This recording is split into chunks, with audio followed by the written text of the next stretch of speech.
Halo teman pemilih, balik lagi di ruang podcast KPU Bangka Selatan. Orasi seru, obrolan demokrasi seputar pemilu. Spill dong, seputar pilkada dong. Kembali lagi bersama saya, Mayang Bungsu yang akan menjadi host podcast kita kali ini, hari ini. Jadi di sini, di episode ini kita kedatangan gestar ataupun bintang tamu yang dari Bawaslu Kabupaten Bangka Selatan. Nah, untuk itu kita udah menyiapkan tema besar untuk podcast kita kali ini, Pak, yaitu mengenai peran dan strategi meningkatkan partisipasi pemilih dalam pemilu dan juga pemilihan kepala daerah ke depannya, Pak. Nah, teman pemilih, di episode kali ini saya akan memperkenalkan tentu saja bintang tamu kita, yaitu Pak Sabihis. Ya, Pak Sabihis, yaitu Kordif dari Bawaslu Kabupaten Bangka Selatan yang membidangi hukum, pencegahan, partisipasi masyarakat dan humas. Teman pemilih, boleh tepuk tangannya. Baik Pak, boleh Pak Sabihis untuk menyapa teman pemilih dulu Pak yang ada di rumah Pak. halo sahabat pemilih. Terima kasih bisa diundang di podcast teman pemilih KPU Kabupaten Bangka Selatan. Oke Pak, begini Pak, biasanya kalau KPU sama Bawaslu itu udah ketemu pasti bawaannya mencekam, terus bawaannya kaku Pak. Jadi di sini di podcast kali ini saya ingin podcastnya yang kita bicara santai saja Pak. Biar teman-teman pemilih di rumah nih yang mungkin nonton podcast ini untuk sambil rebahan atau sambil makan Pak, jadi mereka bisa menerima isi dari podcast kita hari ini Pak. Nah, untuk sebelum ke hal-hal yang serius dan berat kata orang-orang Pak, ini sebelumnya Bapak dari mana ataupun pekerjaan Bapak di Bawaslu akhir-akhir ini ataupun yang tadi Bapak lakukan itu apa Pak ya? Baik, terima kasih Bu Mayang Bungsu. Saya Sabihis ya, yang alhamdulillah saat ini diamanahkan oleh kawan-kawan memegang Divisi Hukum Pencegahan Parmas dan Humas di Bawaslu Kabupaten Bangka Selatan. Nah, untuk kegiatan saat ini Bu, kami di non tahapan ya, kami sekarang ini ada kegiatannya pengawasan pemutakhiran data pemilih berkelanjutan. Nah, jadi walaupun di non tahapan, kami tetap masih ada kegiatan. Jadi kemarin kami telah melakukan coktas. Nah, kalau kawan-kawan KPU melakukan coktas, kami melakukan pengawasan coktas. Namanya coklit terbatas ya. Dan juga kami di tahapan coktas ini kami Bawaslu Kabupaten Bangka Selatan berkoordinasi ke kepolisian. Nah, di kepolisian ini Bu, kami memastikan bahwasannya dari sipil ke polisi ya. Jadi kalau dari sipil ke masuk ke polisi ini tidak mempunyai lagi hak pilih. Begitu juga dari polisi ke sipil. Jadi dari polisi ke sipil ini dia telah mempunyai hak pilih kembali.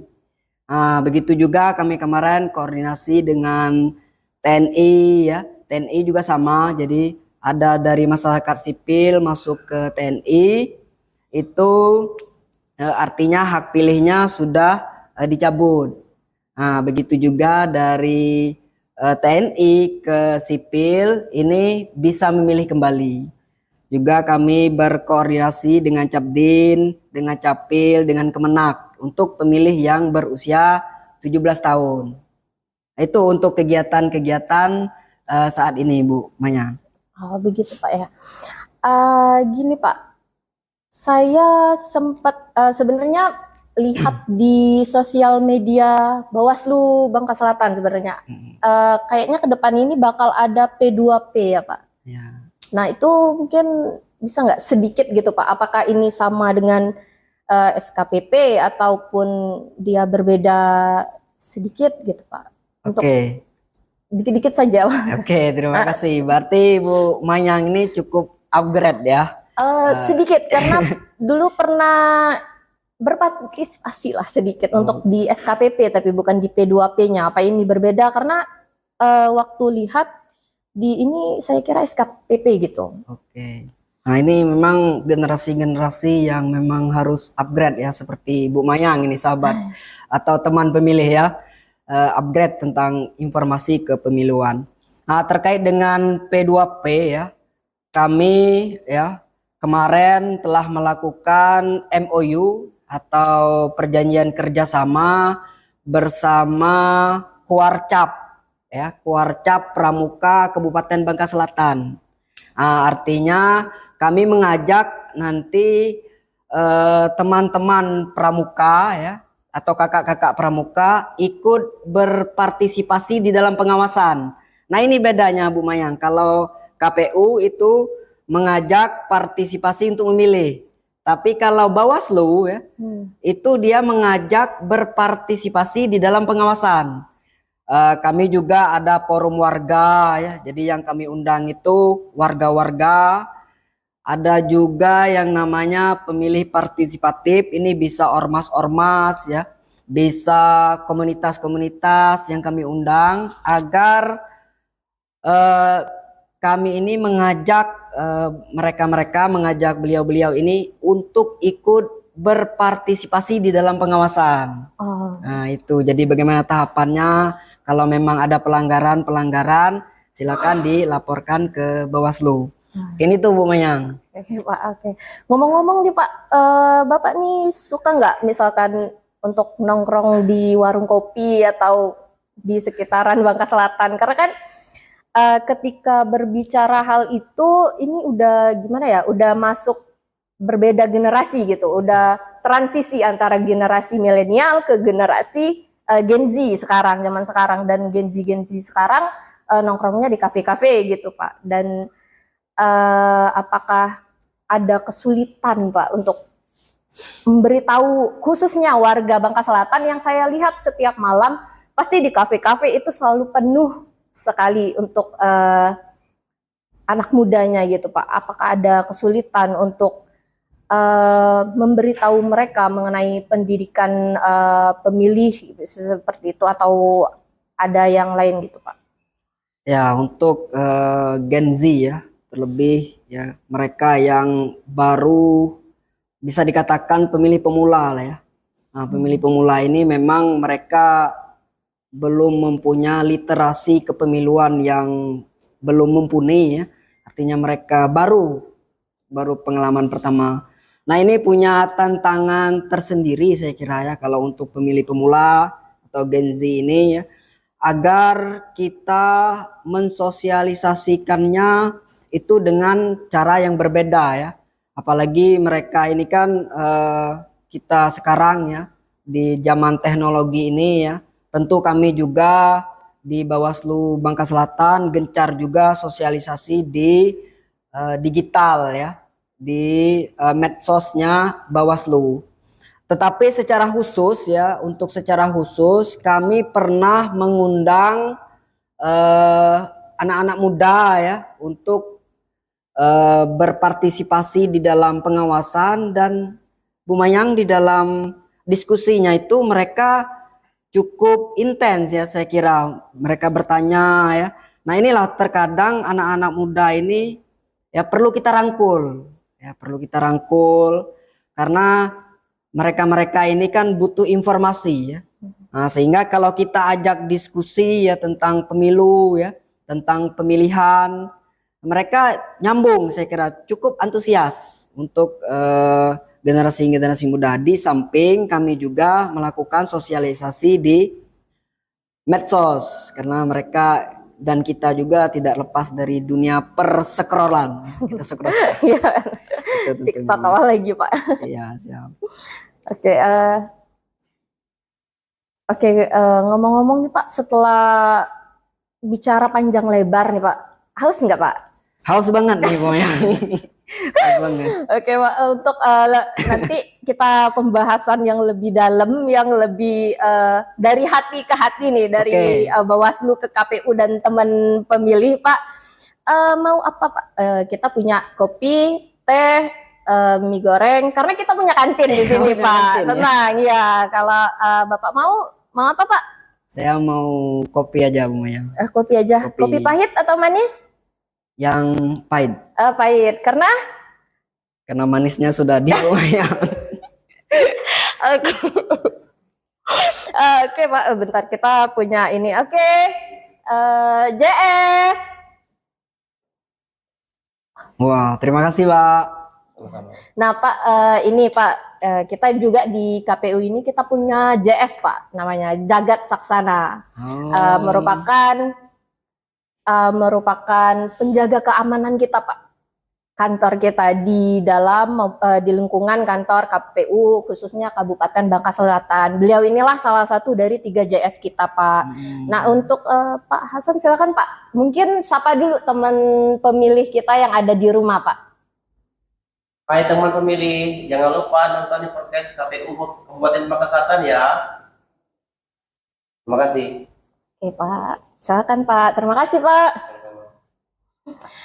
Oke, Pak. Nah, kita kilas balik sedikit ya, Pak, untuk pemilu dan pemilihan di tahun 2024 ini, yang tahun kemarin khususnya. Karena saya lihat mungkin sepak terjang Pak Sabihis ini udah nggak main-main kayaknya untuk di kepemiluan. Jadi ketika pandangan Bapak ataupun data dari Bawaslu sendiri ini untuk di pemilu maupun pemilihan di tahun 2024 itu, Pak, apakah datanya untuk peserta pemilu maupun pemilihan itu apakah masih banyak yang golput ataupun masih banyak yang ogah-ogahan gitu, Pak, untuk datang ke pemilih? Kan yang berpikir seperti satu suara doang, apa pengaruhnya untuk perubahan ke masa depan? Ada nggak, Pak? Ataupun pandangan mereka yang menyepelekan suara mereka sendiri yang menjadi hak mereka gitu, Pak? Ya, terkait dengan berpartisipasi ya. Saya kira memang kalau kami di Bawaslu ya, tentu kami gencar sosialisasi ya. Yang pertama, terkadang kalau masyarakat itu abai terhadap hak ya, hak inilah yang kemudian menjadi simbol kedaulatan mereka ya untuk memilih. Yang mana ketika mereka datang untuk memilih, ini menentukan nasib ya. Karena pada dasarnya kebijakan yang diambil oleh pemimpin ya, tentunya pemimpin ini dari proses pemilu ya. Tidak ada lagi mekanisme menggantikan pemilih atau mekanisme memilih ya, artinya tidak ada cara lain selain pemilu ya, artinya one man one vote one value, artinya satu orang satu suara dan juga satu suara ini punya nilai ya. Nah, artinya kami di Bawaslu Kabupaten Bangka Selatan kalau kemarin di pemilu maupun pemilihan, kami di setiap kecamatan itu ada 2 kegiatan forum warga. Jadi kami ngundang warganya untuk melakukan sosialisasi kepada warga ya, artinya mari kita sama-sama datang untuk ke TPS dan mari sama-sama kita awasi pemilihan ini. Nah, di situ ada terjadi diskusi Bu Mayang. Jadi mereka juga bertanya ya, bahkan ada yang pesimis bahkan bahwa Pak, kami nih kalau pakai bahasa kitanya, kami ini hanya cemni-cemni bae lah. Ya, itu keluar loh di dalam diskusi kita. Nah, tapi di situ kita meyakinkan bahwasannya ya, kalau nasib seseorang itu yang memang pada dasarnya dalam Al-Quran itu telah dijelaskan bahwasannya Allah tidak akan merubah nasib suatu kaum kecuali dia sendiri yang mau merubah. Ini konteksnya pribadi ya. Nah, tetapi dalam konteks umum, dalam konteks sosial, dalam konteks berbangsa dan bernegara, ada kebijakan-kebijakan publik ya yang kemudian diambil oleh pemimpin-pemimpin kita yang menentukan nasib kita ke depan. Bahkan harga beras, harga sawit, harga lada, harga apapun ini ditentukan oleh kebijakan publik. Nah, kebijakan publik ini adalah dengan kita memilih calon yang sesuai dengan hati nuraninya masyarakat. Nah, ini silakan. Nah, ini yang perlu kita perbaikinya. Kalau memang secara kita berpikir pribadi ya memang tidak ngaruh secara pribadi, tetapi secara umumnya kan jalan raya misalnya, jalan yang berlobang. Nah, ini juga perlu kebijakan-kebijakan. Saya kira untuk teman pemilih ya yang nonton podcast ini ya, nanti silakan ya kalau ada pemilu maupun pilkada nanti tentukan pilihannya sesuai dengan hati nurani sahabat pemilih semua atau teman pemilih semua. Kini tuh Bu Mayang. Oke Pak. Ini kan tadi kita udah sepakat kayaknya untuk ngobrol santai saja. Jadi panggil Mayang saja. Oh, siap. Oke, mantap. Boleh minum Pak? Oh boleh ya? Kopi dari pahitnya tadi. karena tadi Oke, ini dari pesen kopi pahit. Ya. dari tadi saya nunggu Bu Mayang itu menawarkan. Silakan minum dulu, nggak apa-apa. Kita santai saja di sini. Oke, ini sudah manis Bu Mayang. Sudah, Karena ada Bu Lihat. Mayang. cukup Mayang saja Pak. Oh, cukup Mayang. Iya, panggil Mayang saja.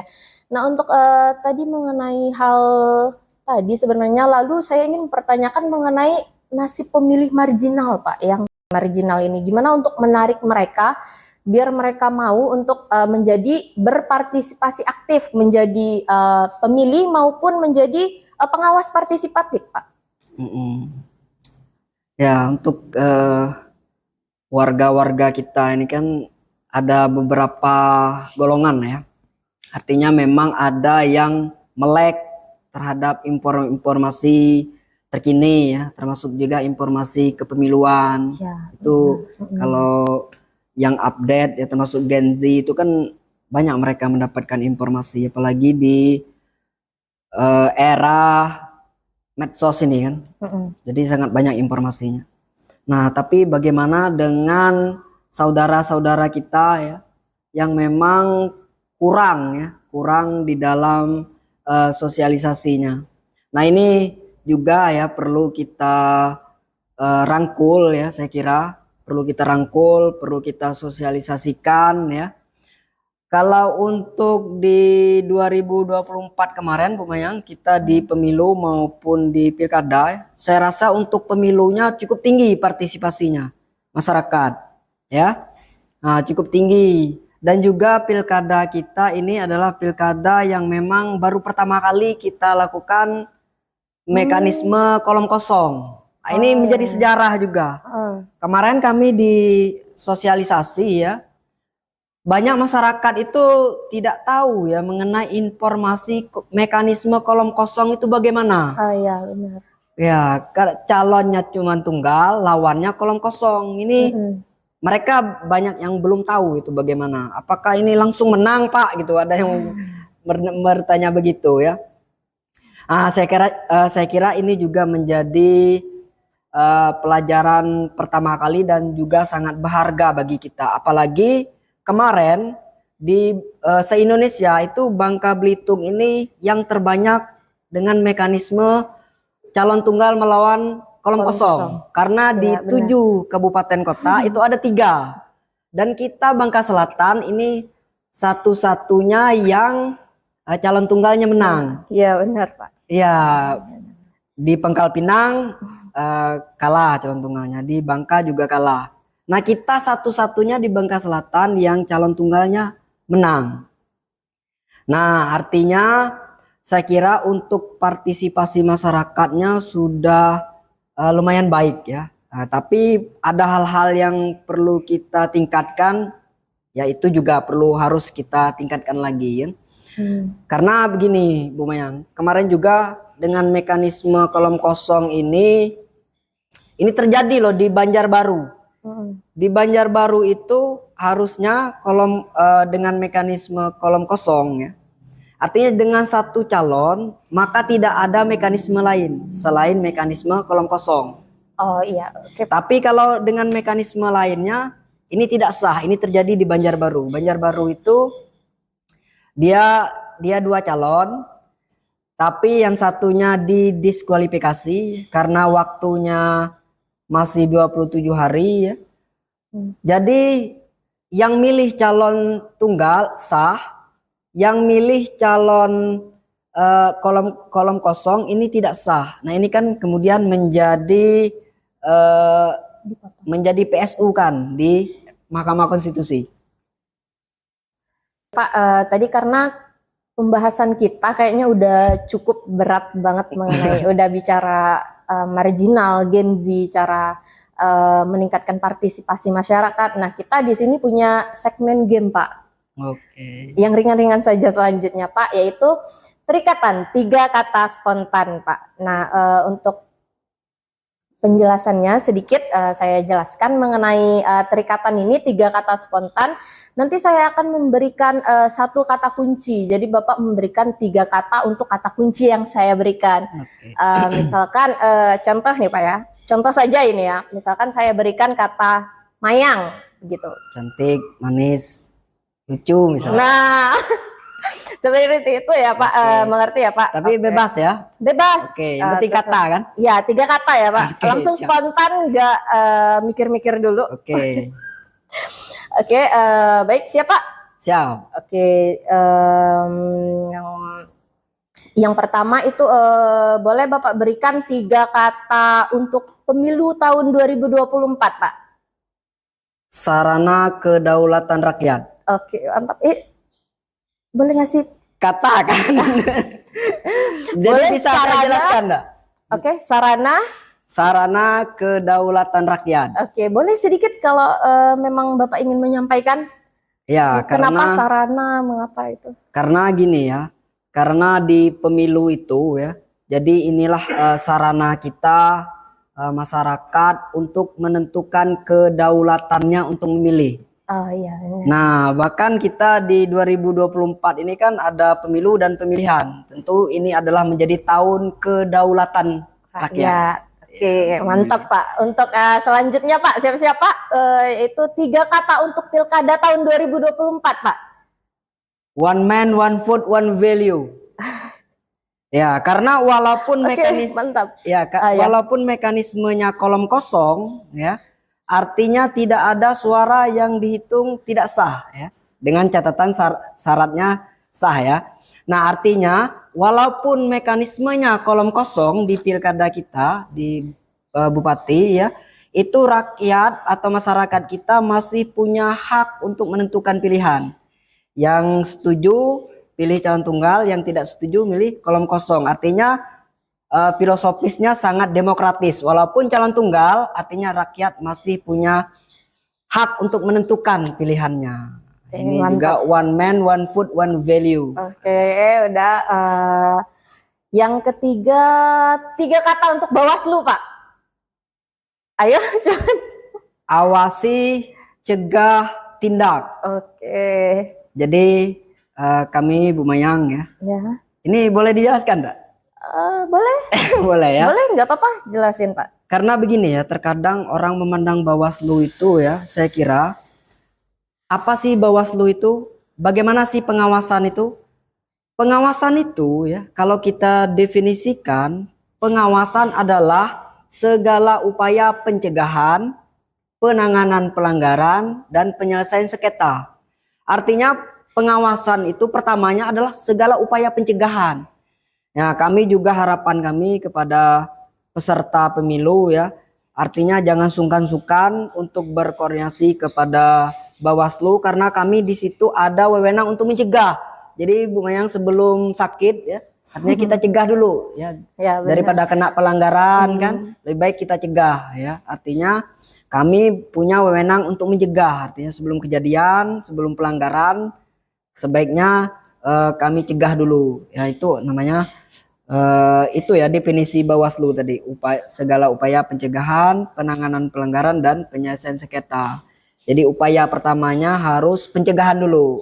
Upaya. Yang nomor satu pencegahan, mencegah lebih baik daripada mengobati. Iya, begitu. Oke Pak, yang terakhir ini mungkin Pak, setelah ke Bawaslu mungkin 3 kata untuk KPU Pak. KPU melayani dengan hati. Iya kan? Ya boleh Pak, Ya. bener sekali. Karena kita itu KPU melayani. Kalau di sini siap, kalau ada yang datang selalu ada yang menyambut Pak kalau di KPU. Baik Pak, untuk hari ini mungkin cukup podcast kita. Nggak kerasa ya? Iya, nggak kerasa, apalagi ditemenin sama Pak Sabihis kan. Apalagi ditemenin adik Mayang ya. Nah, untuk semoga saja teman pemilih di rumah nih Pak akan lebih sadar akan pentingnya partisipasi mereka dalam kepemiluan ataupun di pemilihan kepala daerah selanjutnya Pak. Nah, terima kasih Pak udah bersedia juga mengisi podcast kita menjadi narasumber dan juga menjadi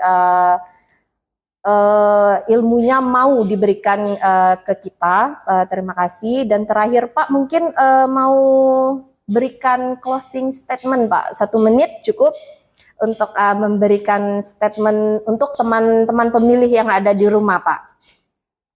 Baik teman pemilih ya, dimanapun teman-teman berada ya, dan juga kalau ini closing statement ya, saya ingin sampaikan juga kepada salah satu peserta kita ya, peserta yakni baik itu partai politik, baik itu peserta pemilu lainnya ya, yang di pemilu maupun pemilihan kemarin terpilih ya, semoga menjadi amanah ya untuk mengemban aspirasi dari masyarakat kita. Ini tentunya menjadi mudah-mudahan pemilu kita tidak hanya pemilu yang prosedural ya, tetapi juga lebih dari itu pemilu yang substansial, artinya memberikan efek juga kepada masyarakat.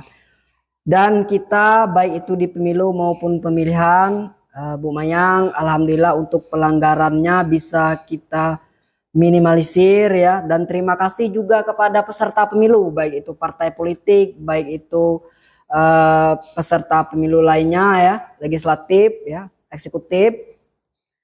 Terima kasih ya karena beliau-beliau sudah paham hukum ya, sudah tidak melanggar aturan-aturan hukum. Nah, ini tentunya harus kita apresiasi juga Bu Mayang. Artinya beliau-beliau ya dengan mencalonkan diri, menawarkan visi misi yang terbaik untuk Bangka Selatan dan untuk bangsa kita secara umumnya, artinya tidak melanggar aturan. Nah, itu menjadi harapan kita di Bawaslu. Ya silakan tawarkan visi misinya yang terbaik. Karena right to vote and right be kandidat. Karena hak untuk memilih dan juga ada hak untuk dipilih. Artinya ada hak untuk mencalonkan diri. Nah, inilah marilah kita jaga sama-sama ya. Kami juga dari Bawaslu kami sampaikan bahwa upaya kami adalah pencegahan ya. Pengawasan adalah segala upaya pencegahan, penanganan pelanggaran dan penyelesaian sengketa. Artinya kami lakukan pencegahan dulu ya. Kalaupun ada salah ya, kami mohon maaf. Mungkin hanya itu saja Bu Mayang yang dapat saya sampaikan. Oke, amin. Amin Pak untuk doanya mungkin. Terima kasih juga Pak. Saya ingin mengingatkan sekali lagi nih Pak untuk teman-teman pemilih bahwa partisipasi mereka dalam kepemiluan itu sangat penting, dan bahwa saya ingin mengingatkan kembali bahwa demokrasi itu berasal dari rakyat, untuk rakyat, dan oleh rakyat. Jadi teman-teman, dan juga satu lagi teman-teman, kekuasaan tertinggi itu berada di tangan rakyat. Untuk itu sampai jumpa teman-teman di episode berikutnya. Mari tetap melek demokrasi bersama saya Mayang Bungsu. Sekian dalam Orasi Seru Spildong. See you.